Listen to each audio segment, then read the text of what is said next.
Well, joining us now in the studio from the Audit Conference currently taking place is Jacques van Wyk. He's a corporate forensic partner at Nkonki. Hi Jacques, you've got this big Nkonki conference on. I think it's had several years of record, this very valuable conference. What are the trends that are emerging in fraud? One thinks certainly of all the technology that's available, you've got to be really up to date.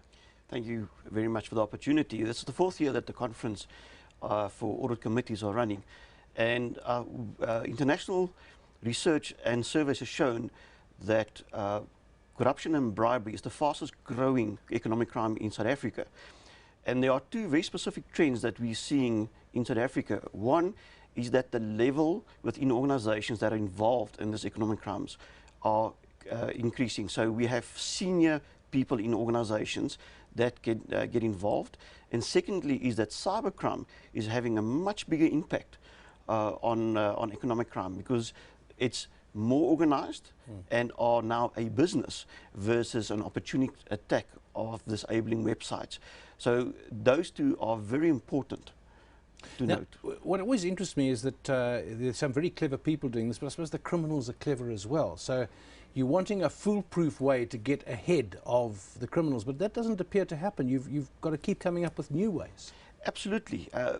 Crime is a business. You know, as we run businesses, we report on shareholding and value. It's a business for them. And it's a never-ending cycle. So policies, procedures, controls must be continually updated, because you have IT coming into the mix. Your internal audit, for instance, cannot be a standalone environment. It needs to work with IT to fight that. Just to give a simple example, when the color printer was introduced, people would forge very crudely. Now, people, instead of forging a degree, will buy a legitimate degree from a university where it's logged on the system as a degree. So you cannot go face value anymore, because the IT environment has enabled the criminals to be organized and to be appearing to be legitimate. So that really pushes up the bar for us as forensic investigators to be a lot more holistic in our approach in investigating this and fighting this, in order for the companies to stay at least, if not ahead, to at least stay on par with what's out there happening. And you have a lag of legislation, so sometimes the criminals are 5 steps ahead, and we need to play catch up the whole time. What about the costs of doing this? And I sort of think sometimes the chief financial officer says, hey, you guys are taking more resources here, but you need them. It's absolutely, you're working with specialists.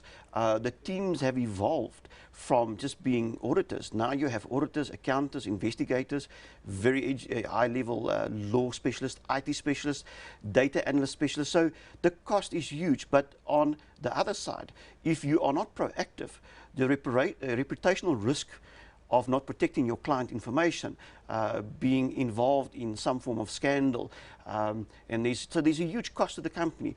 But all it's doing is it's pushing up the cost of doing business for organizations. What about government and private sector? One senses and one has heard that the government-private audit capacity in government departments has been wanting. Is that still the case? I think the Auditor General and his office are making great effort with National Treasury to capacitate, to create the skill sets within government. And because there's a lot of fraud between the private sector. Of course, it takes two sides to do it. It takes two sides. You know, you must be willing parties. You must be willing parties. So it is a never-ending cycle, and it is not just one sector. It's easy. I think government is always in the news. It's very prevalent. So we perceive that government is the problem. It's not. Like you correctly pointed out, I must be there, you must be there, and we must be willing. There must be a meeting of minds to act and cause financial harm. So, final point there, Jacques. A lot of noise going around Pravin Gordhan and local government, and trying to get the. He said he wants a certain target of clean audits, which hasn't happened for most municipalities. The trouble is, it's necessary to have a clean audit, but it's by no means sufficient. A clean audit, an unqualified audit, only means that. It doesn't mean you're delivering. An audit, you're correct in that sense, is an audit looks at a limited area. And you can go through documents, present it to you, the sample you take, and present a clean audit, and there might be a major weakness in controls, might be a major fraud, so it just says that what the auditor has inspected and looked at, in his or her opinion, it's a fair representation. Which is not quite the same thing. That's Jacques van Wyk, corporate forensic partner at Nkonki.